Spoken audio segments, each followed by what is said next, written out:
Indo British advanced pain clinic, నొప్పి మాయం, surgery దూరం. For appointments 9155515563. అందరికీ నమస్కారం. నేను Swaroopa Potlapalli. Welcome to iDream. అన్నం వండే విధానాన్ని బట్టే ఆరోగ్య ప్రయోజనాలు ఉంటాయి. మార్కెట్లో అనేక రకాలైన బియ్యం దొరుకుతున్నాయి. కానీ ఏ బియ్యాన్ని ఎలా వండాలో అనే దాని మీద చాలా మందికి ఐడియా ఉండట్లేదు. తన వ్యవసాయ క్షేత్రంలో వివిధ రకాలైన వడ్లను ప్రకృతి విధానంలో పండిస్తున్న మహిళా రైతు, అలాగే Krishna's farms founder, motivational speaker Krishnaveni Guntupalli గారు నాతో పాటు ఉన్నారు. ఆవిడతో మాట్లాడి అన్నాన్ని ఏ విధానంలో వండాలి, ఇప్పుడు మార్కెట్లో దొరుకుతున్న ఏ బియ్యాన్ని నమ్మవచ్చు, ఏ అన్నాన్ని ఏ విధంగా వండితే ఆరోగ్య ప్రయోజనాలు ఉంటాయి అనేది ఆవిడని అడిగి తెలుసుకుందాం. మేడం నమస్తే. నమస్తే సార్. మన పూర్వీకులు వంట వండే విధానం వేరుగా ఉండేది. అన్నం వాళ్ళు ఖచ్చితంగా గంజి వార్చేవాళ్ళు. ఇప్పుడు చూస్తేనేమో ఒక 15 నిమిషాల్లో అన్నం ఎలక్ట్రిక్ కుక్కర్లో అయిపోతుంది. ఏ విధానంలో అన్నం వండితే మంచిదంటారు? అన్నము ఇప్పుడు ఆహారం ద్వారా మనిషికి 80% హెల్త్ వస్తుందండి. మనం తినే ఆహారం ద్వారానే మనిషికి 80% హెల్త్ వస్తుంది. 20% ఎక్సర్సైజ్ ద్వారా వస్తుంది. ఇది మటుకు అందరూ నమ్మొచ్చు కదా. ఇది అందరికీ తెలిసిందే, నేను చెప్పేది కాదు, అందరికీ తెలిసిందే. కానీ చాలామంది పాటించని విషయం ఒకటి. 2, మనం తినే ఆహారం ఎప్పుడైనా కూడా నాటు విత్తనమై ఉంటే మంచిది. 2, వండే ఆహారం ఎప్పుడైనా 2 గంటల ముందు నానబెట్టాలి. బియ్యం ముఖ్యంగా బియ్యం నానినప్పుడు దానిలో కొన్ని హార్మ్ఫుల్ గ్యాసెస్ అనేవి రిలీజ్ అవుతాయి. రిలీజ్ అయిన పక్షంలో ఏంటంటే అన్నం మంచిగా ఉడుకుతుంది. ఉడికిన తర్వాత గంజి వార్చడం అనేది మొదటి నుంచి ఉంది మనకి. గంజి వార్చి మనం మొదటి నుంచి కూడా మట్టి కుండల్లో వండుకుంటే చాలా శ్రేష్టం. కాకపోతే ఇప్పుడు మనము అవి కడగడము, వాటితో ఈ విమ్ లిక్విడ్స్ వేసుకున్నప్పుడు మట్టి కుండలు పీల్చుకుంటాయి కదా. మట్టి కుండలు ఒకవేళ వాడిన పక్షంలో మళ్ళీ వరి ఊక, బూడిద ఇవన్నీ వాడాల్సి వస్తుంది. సో అంత పని మనుషులు కానీ చేయరు, మనము చేసేంత టయాలు లేవు మన ఉద్యోగపరంగా కానీ దేనికైనా. సో అల్యూమినియం పాత్రలు అసలు వాడొద్దు, అల్యూమినియం అనేది అసలు వాడొద్దు అనేది అది అందరికీ తెలిసిన విషయమే.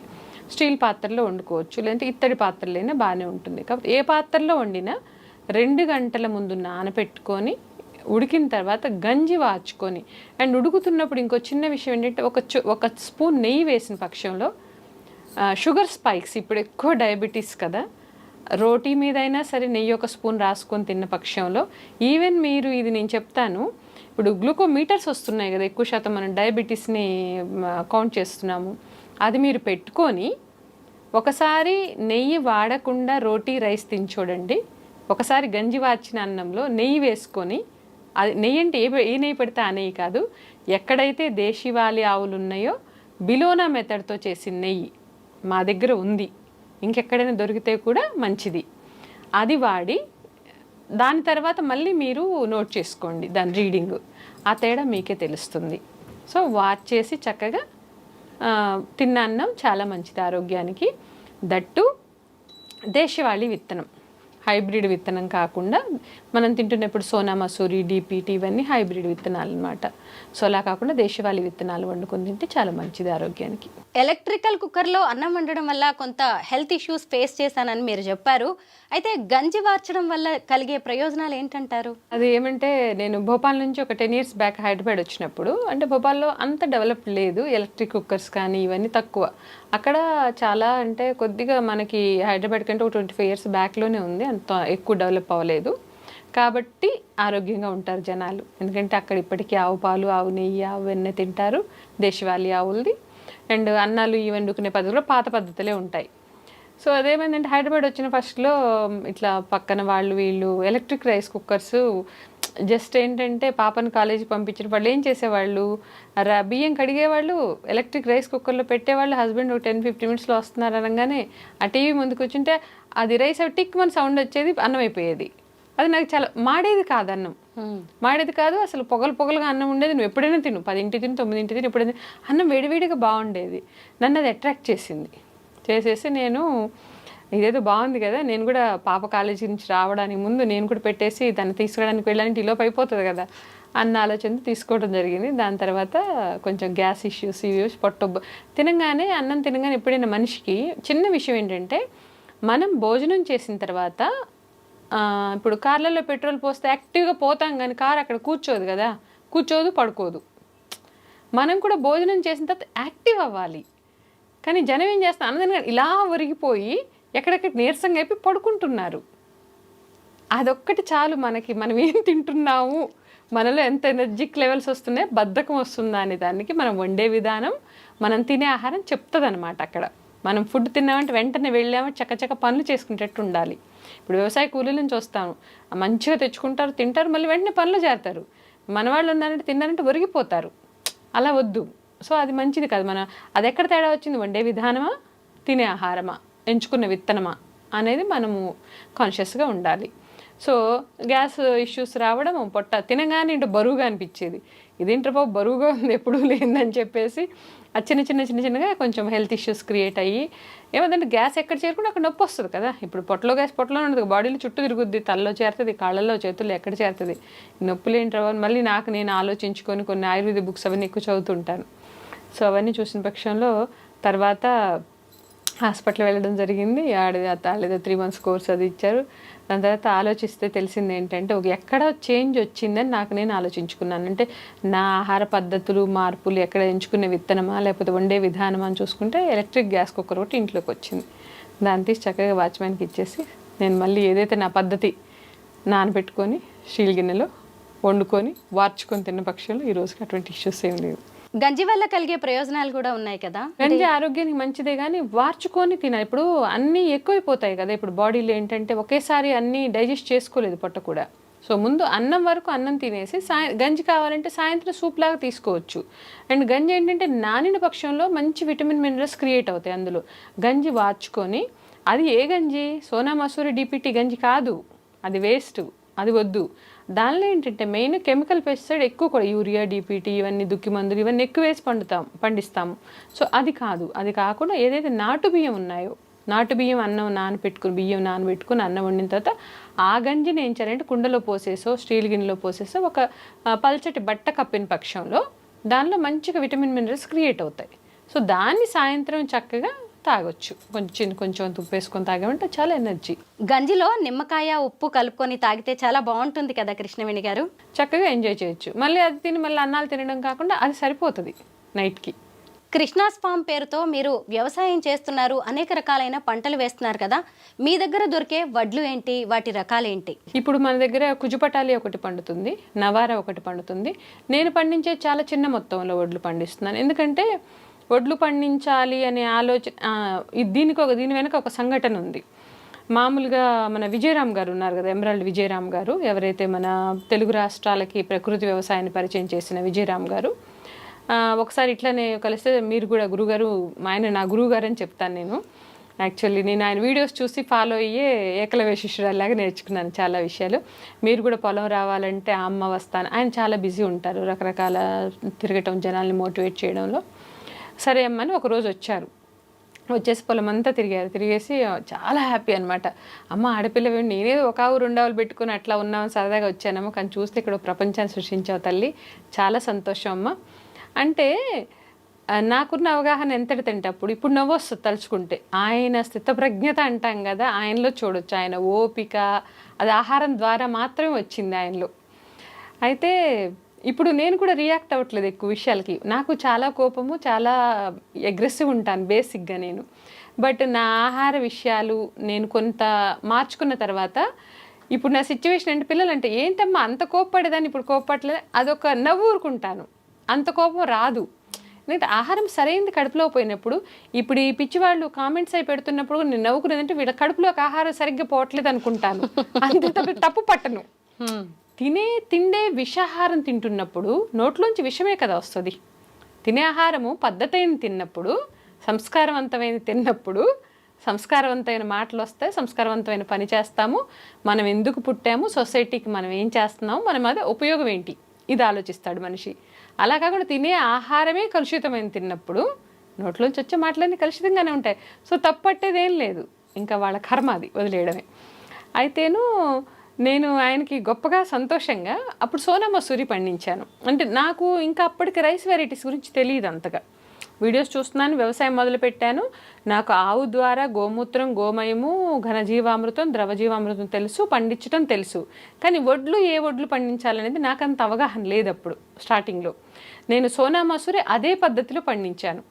పండించేసి ఎంతో ఆనందంగా గురుగారు చూడండి నేను కూడా బియ్యం పండించాను, వడ్లు పండించాను చూస్తే ఆయన అవునా అమ్మ ఏ వడ్లమ్మా అంటే సోనా మసూరి అంటే అవునా అమ్మ అన్నారు, నేను ఊరుకున్నారు.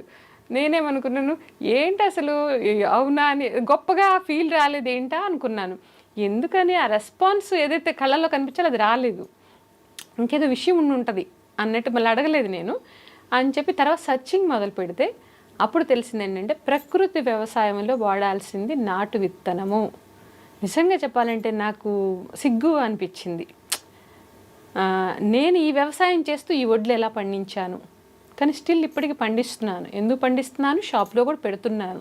ఎందుకు పెడుతున్నానంటే ప్రజలకు వ్యత్యాసం తెలవాలి, ఏది మంచిది ఏది చెడ్డది తెలవాలి. కాబట్టి నేను అది పెట్టేసి వచ్చేవాళ్ళు చెప్తాను, ఇది హైబ్రిడ్ బియ్యం, ఇది నాటు విత్తనం, ఇది కొనకండి, ఇది కొనండి. ఇది కూడా ప్రకృతి వ్యవసాయంలో పండించిందే, కానీ విత్తనం వచ్చేసి నాటు విత్తనం కాదు. ఆ వ్యత్యాసం తెలవడానికి అని చెప్పేసి అది పెట్టాను. సో ఆ రోజున నేనన్నాను వడ్లు చాలా వెరైటీ పండిస్తాను గురుగారు అన్నారు. అంటే ఆయన అన్నారు లేదమ్మా వడ్లు పండించకు, ఎందుకంటే వడ్లు పండించే రైతులు చాలామంది ఉన్నారు మన తెలుగు రాష్ట్రాల్లో, దగ్గర దగ్గర 3-4 లక్షల మంది ఉన్నారు. సో నువ్వు వడ్లు పండించి టైము, భూగర్భ జల వడ్లకు నీళ్ళు ఎక్కువ పడతాయి, భూమి లోపల నీళ్లు, దాని తర్వాత అంత ప్లేస్ వేస్ట్ చేయొద్దు. వడ్లు కావాలనుకున్నప్పుడు ఎవరెవరైతే రైతులు పండిస్తున్నారో జెన్యూన్గా వాళ్ళ నెంబర్స్ నేను నీకు ఇస్తాను, నువ్వు తెచ్చుకొని నువ్వు నీ షాప్లో పెట్టుకో, వడ్లు పండించి అంత వేస్ట్ చేయకు. దాని బదులు ఈ రోజున హైదరాబాద్లో పీపుల్కి కూరగాయలు, ఆకుకూరలు, పండ్లు అవసరం ఉంది, దాని మీద నువ్వు ఫోకస్ పెట్టన్నారు. ఆ ఒక్క మాట నాకు చాలా అనిపించి, కానీ ఇష్టం కాబట్టి కుజుపటాలి ఒకటి, నవారి ఒకటి పండిస్తున్నాను. అంటే ప్రయోగాలు చేయడం కొంచెం ఇష్టం కాబట్టి పండించాలి కాబట్టి పండిస్తున్నాను. మీరు ప్రకృతి విధానంలో వడ్లు పండిస్తున్నారు, అలాగే బియ్యాన్ని స్టోర్లో కూడా అమ్ముతూ ఉంటారు. అయితే ఏ బియ్యాన్ని ఎలా వండాలి అంటారు? నవారా బియ్యం ఉంటాయి. నవారా మీన్స్ నివారణ అంటారు దాన్ని, మన గురుగారు దాని పేరు నివారణ. నివారణ అంటే సర్వరోగ నివారణ.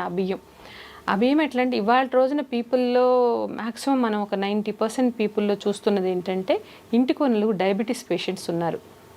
సో ఈ నవారా బియ్యాన్ని కానీ తిన్న పక్షంలో 45 days తిన్న పక్షంలో డయాబెటీస్ నార్మల్ అయిన వాళ్ళు చాలామంది ఉన్నారు.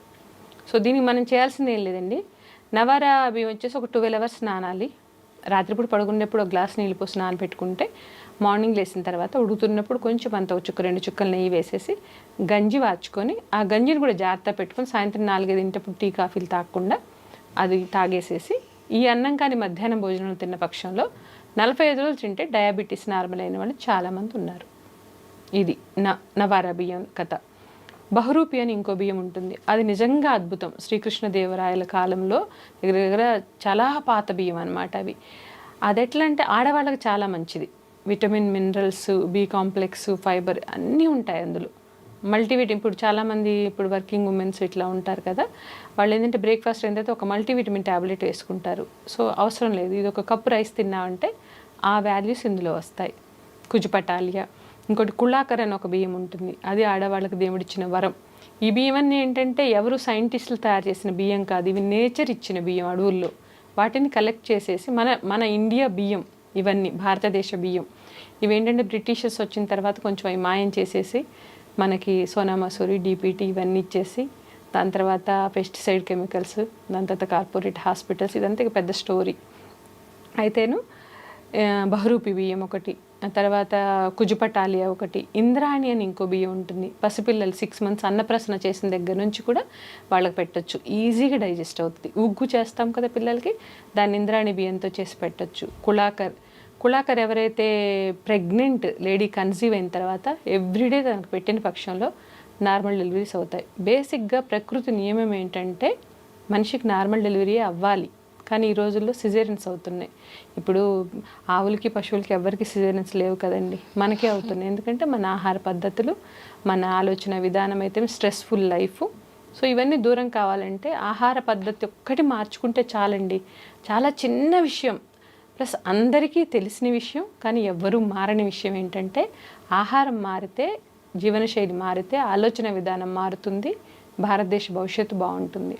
ఇది అయిపోయిన తర్వాత ఇప్పుడు ఇంకొకటి మన బ్లాక్ రైస్ ఉంటుంది. బ్లాక్ రైస్లో చాలా వెరైటీస్ ఉన్నాయి. కాలాబట్టి, టిబెటియన్స్ తింటారు ఎక్కువ అది. దాంతో బ్యూటీ పార్లర్కి వెళ్ళేసి ఏదో స్కిన్ టైట్నింగ్లు ఇవన్నీ చేయించుకొని అక్కర్లేదు. టిబెటియన్స్ తింటారు రైస్, చాలా స్ట్రాంగ్గా body tightening and anti cancer agents ఎక్కువ ఉంటాయి అందులో. ఇమ్యూనిటీ బూస్టర్ అది బాగా.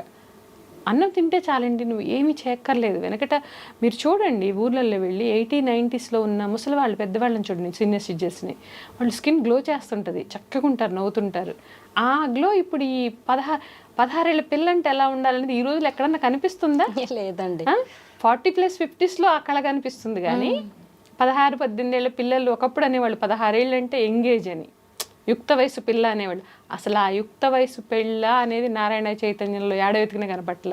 బల్లుల్లాగా అతుక్కొని ఎవ్వరికి వాళ్ళు నీరసంగా, ఆ అయోమయ స్థితిలో నీరసంగా, హెల్త్ ఇష్యూస్తో ఇబ్బంది పడుతున్నారు.